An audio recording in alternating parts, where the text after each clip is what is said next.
It's time to introduce our first guest of the evening. Before becoming the mayor of Reykjavik, he was an actor and a stand-up comedian in Iceland, very well known, toured there a lot. He put the stand-up on hold, but he's resurrecting the act for us, and he's going to do a few minutes of material, and then I'm going to come out and interview him a little bit about what's going on with him, man. I'm gonna go back and smoke a doobie. It's gonna be great, man. So please put your hands together for Jón Gnarr!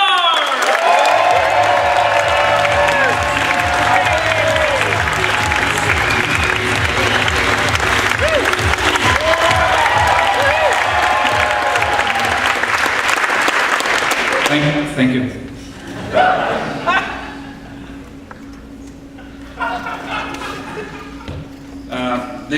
This is my first performance outside of Iceland. So I hope you don't mind if I have it on Icelandic.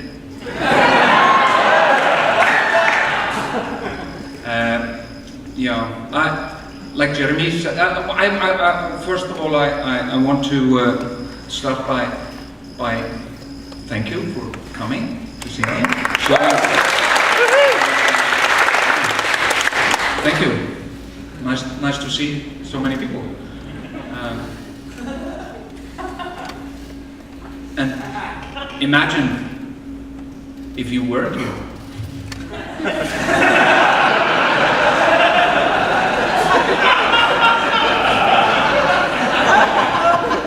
Then I would be all alone.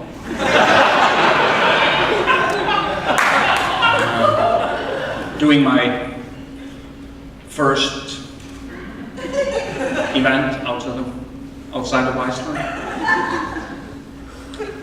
Probably wouldn't do it again.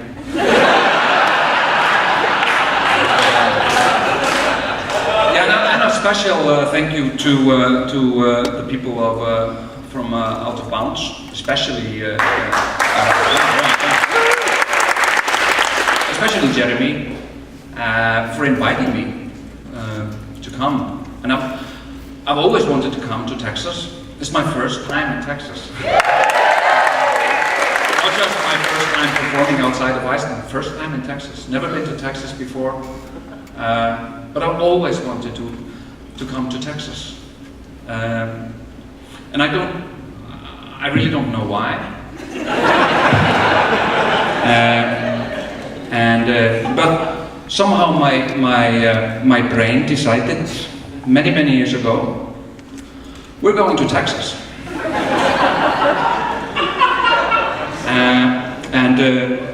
And I've always been somehow interested in Texas. You know, heard good things. And interesting politics. Politicians, and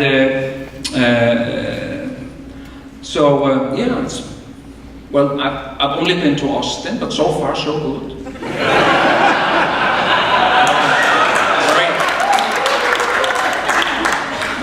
Very nice, very friendly, very beautiful. People seem very nice, and I googled it, and Texas actually means, it comes from some Native American tribe language, and Texas means friends. That's beautiful. As a fact, I googled it. And I'm gonna try and tell you a few stories. I want to be funny.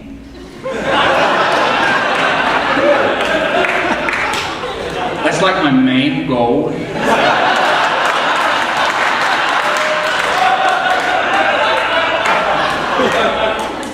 But I also want to be thoughtful, you know, and also I would like to be helpful, you know, I would like to contribute something. Deliver some important message or some thought, some idea. So yeah, but in a funny way, thoughtful in a funny way, so I have picked a few stories and few things that I intend to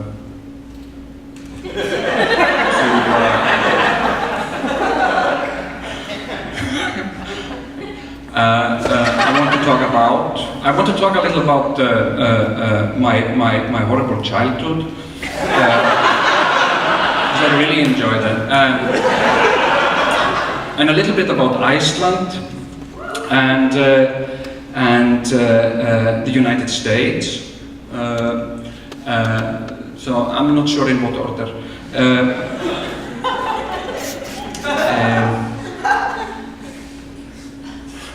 You like that?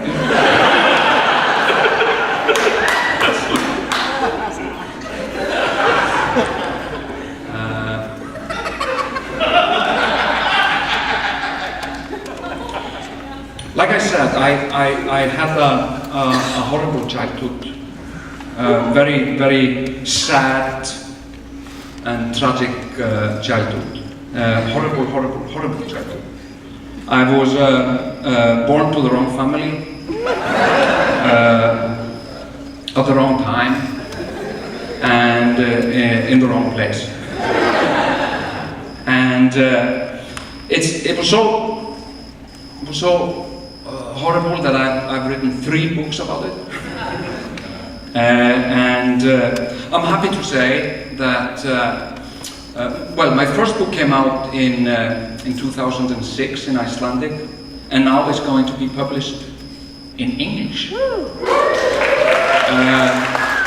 by a great publisher in Texas, Dallas, Texas, Deep Wellham. Applause. And yeah, when I tell my story, I had a very interesting childhood. When I was 5, I was admitted to the Children's Psychiatry Hospital in Reykjavik, where I was on and off for over a year, and because I was showing some abnormal behavior, and I was diagnosed as at the time as maladaptio, and maladaptio has no meaning whatsoever in Icelandic.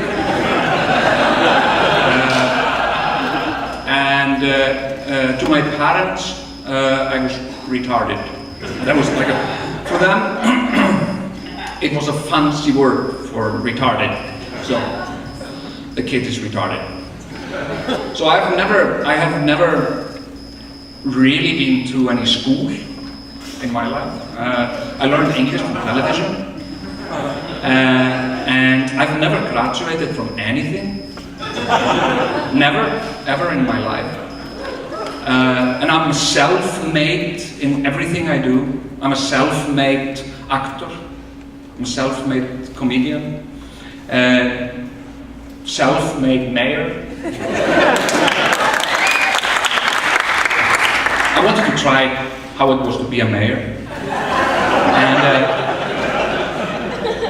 And when I was very, very young,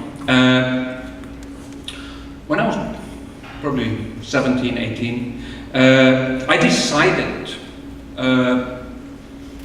I was thinking about killing myself, and I decided not to do it. Obviously, otherwise I wouldn't be here. And I decided, no, I'm gonna try this thing that is life. I'm not gonna give up on it. I'm gonna try it, and I'm going to ransack it. I'm going to look into it and try to find some meaning in existence, being me. Some meaning that I can tell people, yeah, I've found a meaning in all this, and then die. And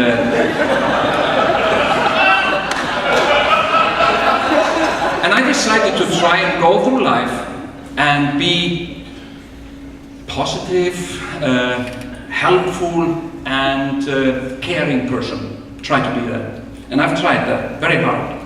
And try to be interested in other people and not to make enemies.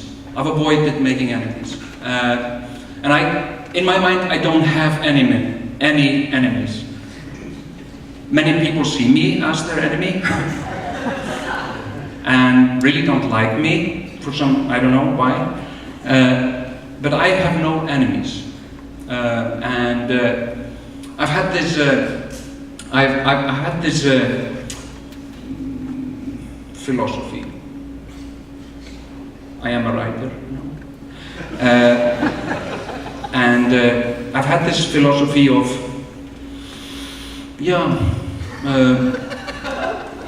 humbleness and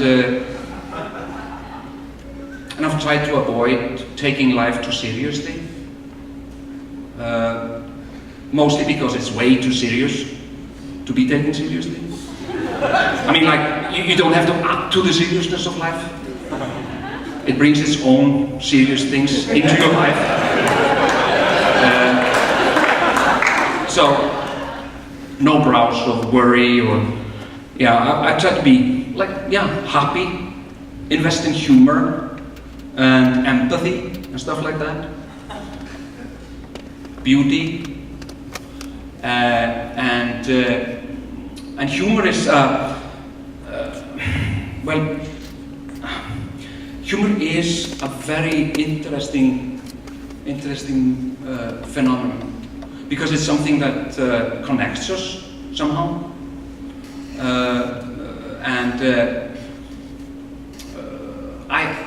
I don't think, I really doubt that we have much free will. Sorry. I think free will is highly overestimated. And I think most of what we do is our brain luring us into doing stuff. And then afterwards we have to try and make up some explanations for what we did. And we were never maybe involved in the decision making. So, but if there is, because people often ask me, why did you do this and why did you do that? You know, why did you decide to run for mayor? And I really don't know. My brain made the decision and I just kind of followed what my brain had decided to do. But if there is anything that comes close to free will in my mind, that's humor. That's the part of our intelligence that is closest to free will. And so for that reason, I admire humor.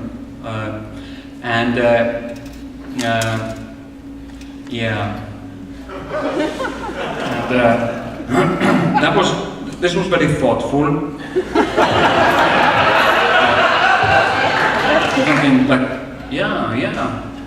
that makes sense. My first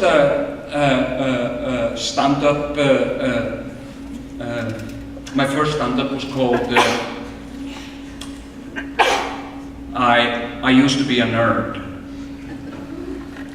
And what in Icelandic. And I'm thinking maybe I should name my new stand-up I used to be funny. Because after 4 years as mayor of a capital city, I'm kind of searching for myself again, like finding the bits and pieces that make me.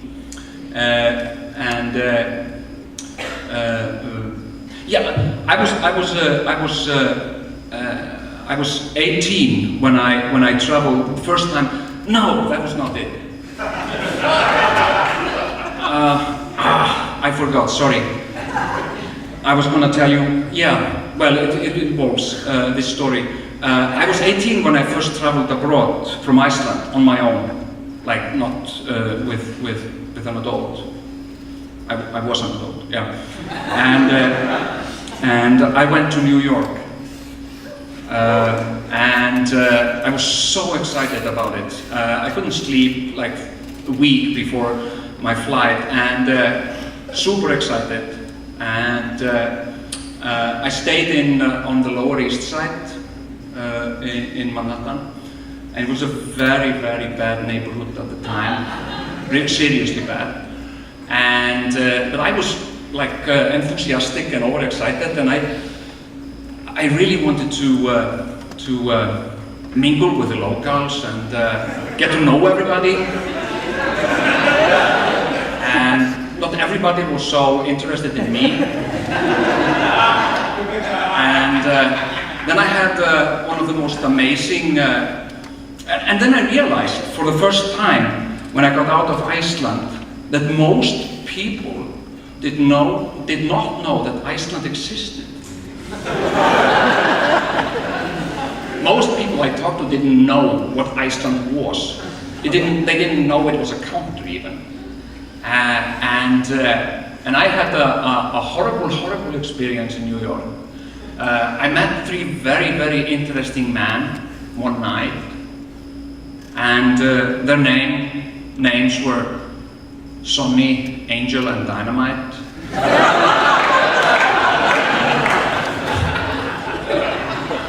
And they had a gun,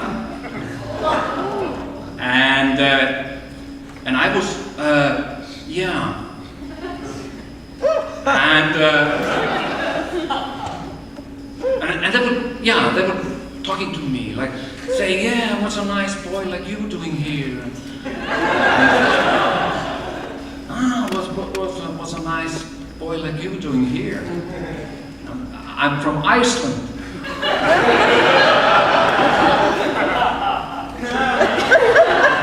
Didn't know anything about Iceland. And then I started flashing the gun, showing me the gun, and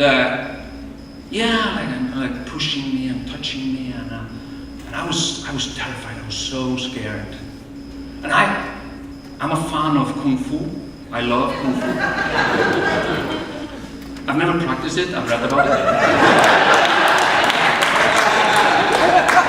And I remember the words of Bruce Lee, because he said what a Kung Fu man should do in exactly these circumstances. So I ran away.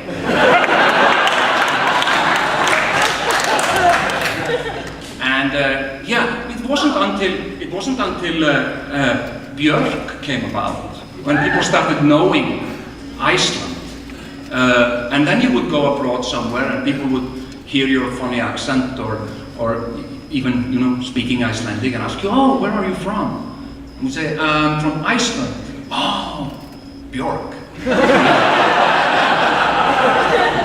So suddenly I was from Björkland, from the land of Björk. And it made me very proud. Yeah, I'm from the land of Björk. And then suddenly we had a volcano erupting. And unfortunately it was a volcano with a name that nobody could pronounce.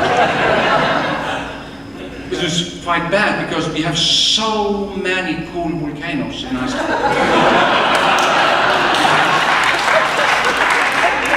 Volcanoes with really cool names. Like Hekla. We have Hekla. Hekla is the mother of all volcanoes. Why couldn't she erupt? No, it had to be a volcano with a name that nobody can say. And it's embarrassing to listen to people. You're embarrassed because it comes from your country, this name, and you're embarrassed because people find it hard to say it, but they really want to say it. Eita dada yoda di. Yeah. So I want to try and teach you how to say it.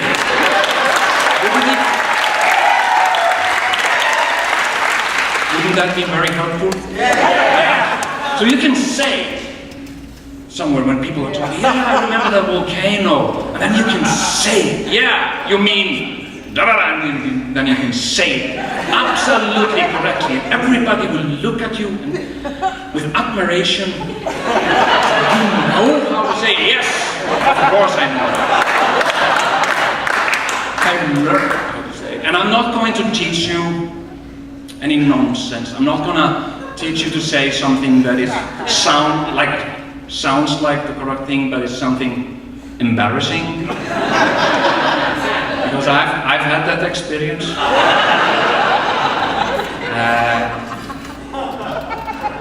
I once had a French friend,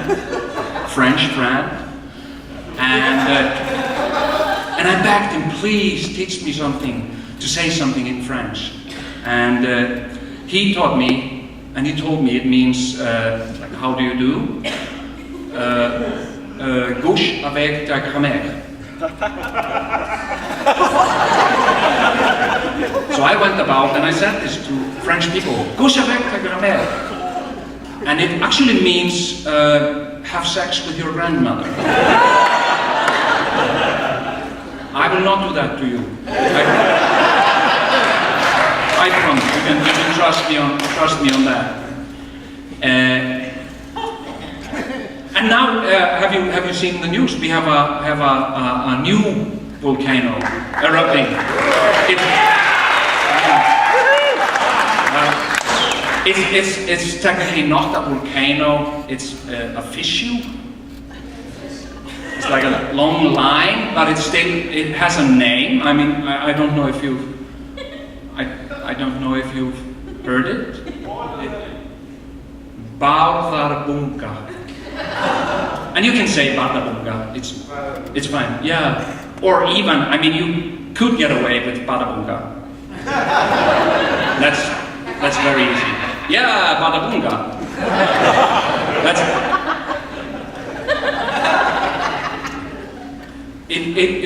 The name Bárðarbunga means the hill of Bárð.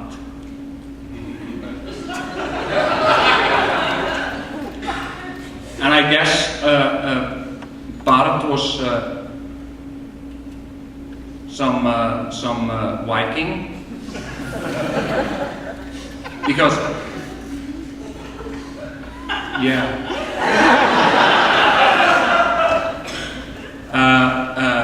because everything in Iceland is named after some Viking. Many things are named after some Vikings, and many people see the Vikings as, you know, like they were only bloodthirsty savages, but not at all. They were also very civilized and poetic, and they had all sorts of very clever sayings, like he is naked on the back who doesn't have a brother.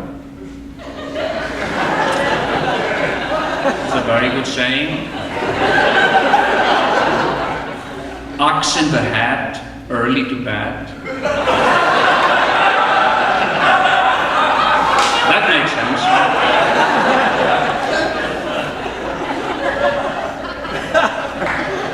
I'm very sorry. I was just getting started, but my time is over. Oh, yeah. I'm very sorry. But we have some interesting, very interesting talk. But the name of the volcano. The name of the volcano that erupted in Iceland in 2010. It's very, very easy. Just listen carefully. I'm going to say the name of it. Listen carefully. Adolf Hitler yogurt.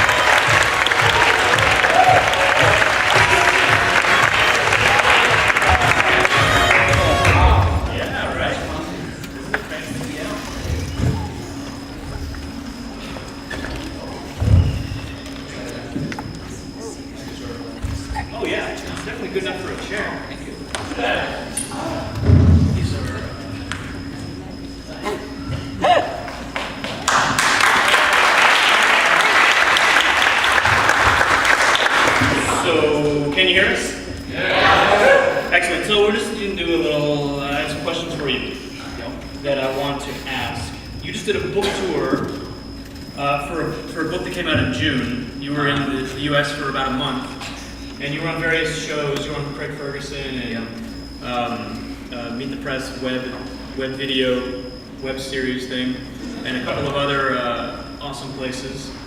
And they asked you a lot of questions about the book. They asked you a lot of kind of mainstream questions. Okay. So I'd like to first encourage everyone to go get this. There's like 3 copies at Book People. And they're signed! He signed them yesterday.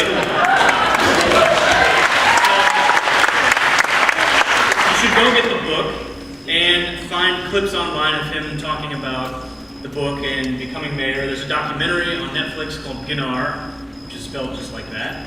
That is what got me interested in him in the first place. It's pretty amazing. It chronicles the accidental election. But I just want to read a quick passage. Is it going to be awkward for me to read this while you're sitting there? No, not at all. I will enjoy it. Okay, good. So this is from a small chapter at the end called Inside Iceland that I thought was interesting. Once, we organized an information evening in Húsavík on the north coast of Iceland. To which a group of farmers from the Mývatn region. Am I pronouncing? Is it my pronunciation? No, it's not almost perfect. They're from the Mývatn region. Okay. Mývatn. Okay, good. Which is also in the north, and they traveled there. Everything is in the north.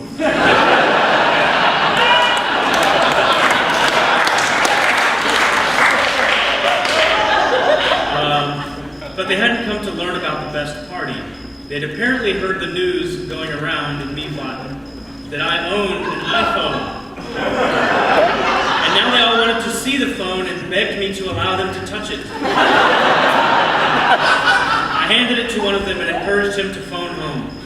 It's a scene I will never forget. The man was so moved that tears were running down his face as he called his children, who were standing barefoot, gap-toothed, and filthy in some dunghill. He must have felt he was calling his family from some distant future. He didn't understand that the thing was simply a mobile phone. So, I just want to talk a little about... Because I was in Iceland last year, and we drove around the country, and very different in the country than it is from Reykjavik. Yeah. So, in your travels, because I know you've traveled around a little, and obviously you met some rednecks.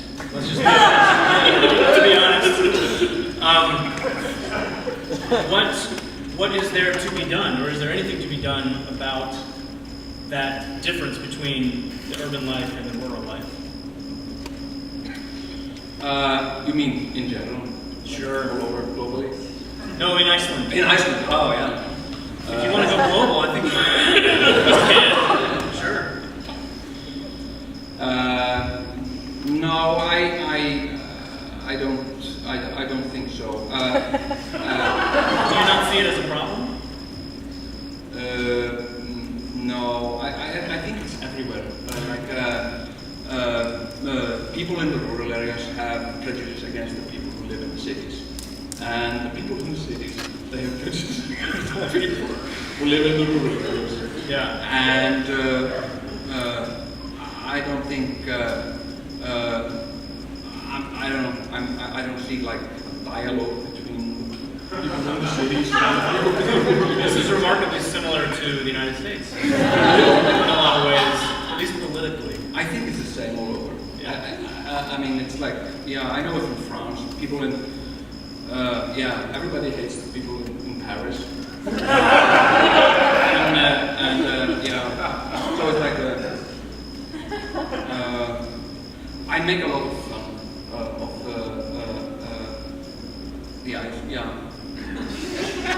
the farmers. Sure.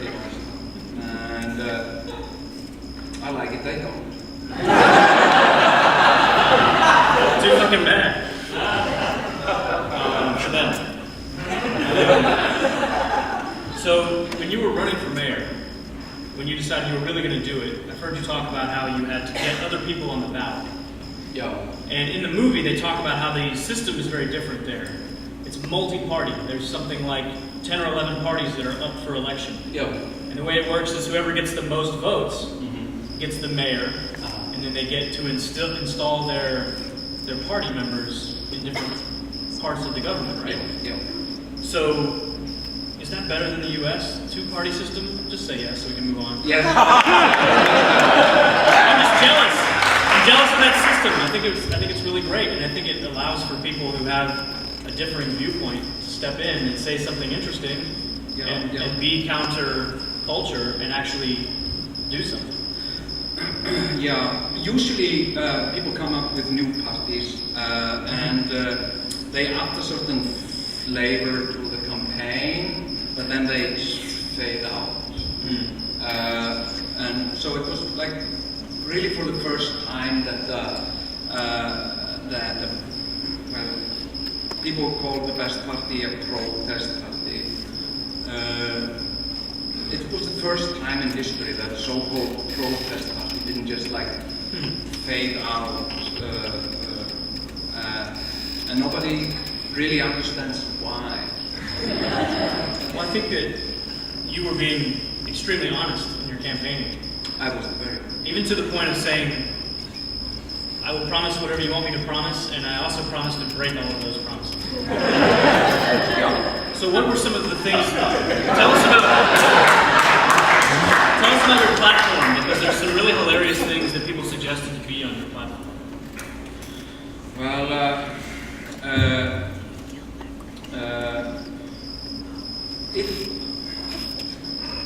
the whole idea about the best party started as a part of my stand-up routine. You know, when I was suggesting, like, playing with the idea of me entering into politics, and it kind of grew between shows, and after shows and in between, people are coming up to me and saying, "Yeah, you should really do it. You should. I would vote for you."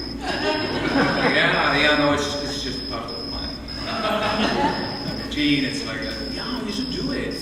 All my friends would vote for you and all that. So it, in a way, it was born out of stand-up. But then, after I formed the party and we started campaigning, we needed something to campaign on.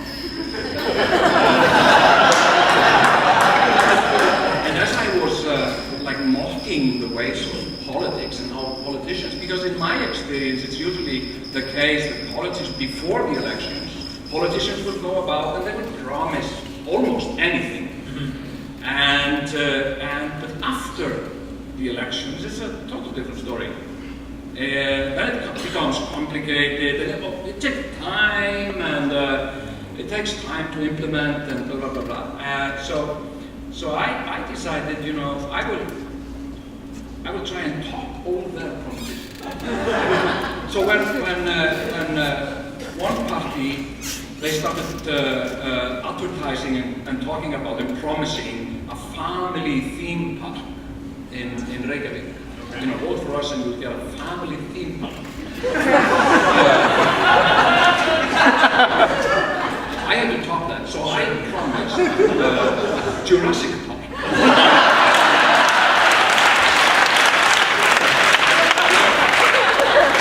Get all the animals from Jurassic Park. Where are they? They're obviously real. There's a movie. Yeah, there's a movie. Yeah. And some of my promises came about because I was just trying to talk whatever they said. Yeah. And also I threw in a few that I just thought of. And something that I thought would be like a polar bear. I think we should have a polar bear in the zoo.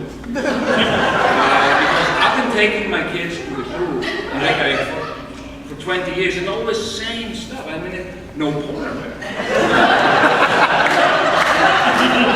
They have seals, no. So I promised a polar bear, and I really tried to fulfill that promise. No. I was not breaking my promises anyway, so it didn't matter.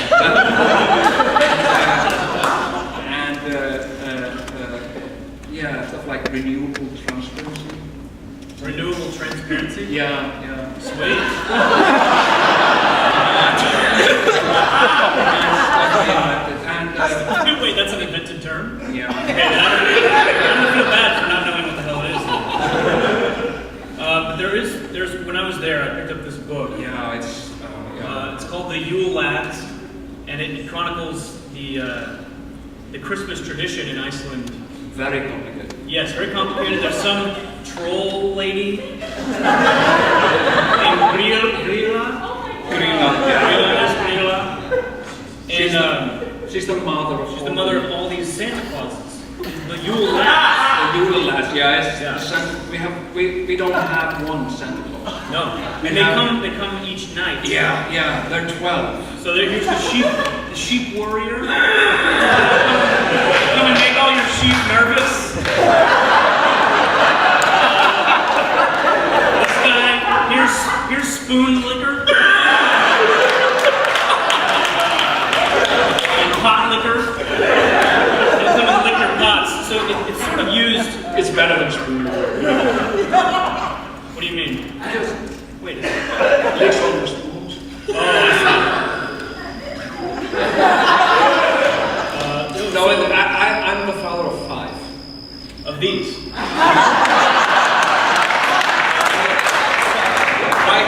had 5 children. I have 5 children. Yeah. And 12 Santa Clauses is way too complicated. Yeah. And because you have to remember the names of Yeah. each and every one. Sausage and what stealer. day are they coming? Sausage stealer. Yeah, sausage stealer. And the kids are like excited. No, sausage stealer. So I have spent many evenings Googling who the fuck is coming tonight. I don't get it wrong because they know that they're asleep. Here's Glugageiger. Yeah, window people. Yeah. And this guy's probably my favorite. Door sniffer. Well, anyway. No, he will open a crack. You know, he will open the door and Official. and sniff. So I found You wanted to reduce them all to one. one Santa Claus. One official Santa Claus. Yeah. What happened? Didn't work out. Well, these things take time.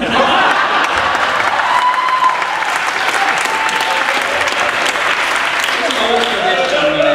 Yeah. What But it's- traditions die hard. But it's being pushed. Well, speaking of time, I think we're out of it. Yes. Yeah, come back.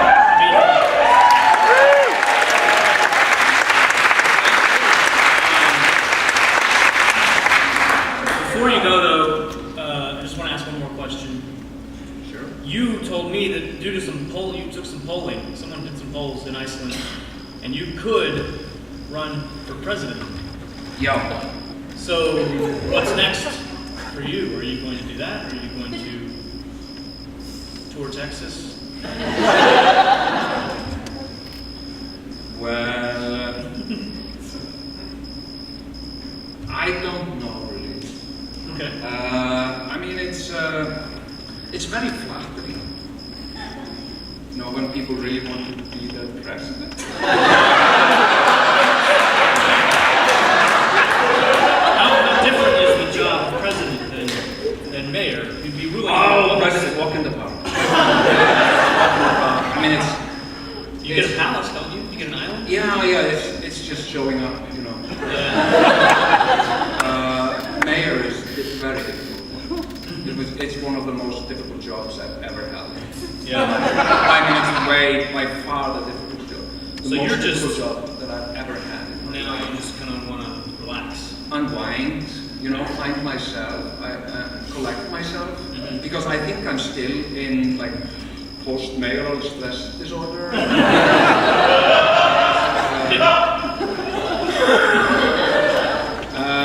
So I need time to make up my mind, and yeah, I don't know. No, my brain decides. I don't. He just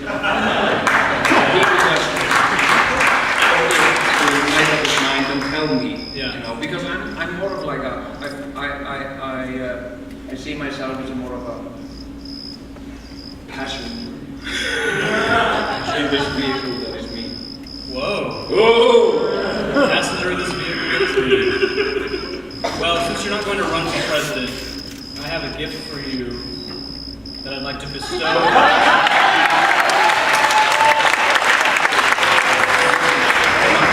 a bolo tie, and I'd like to now, by the power vested in me, by the great state of Texas, and by the Out of Bounds Comedy Festival, proclaim you Mayor of Texas.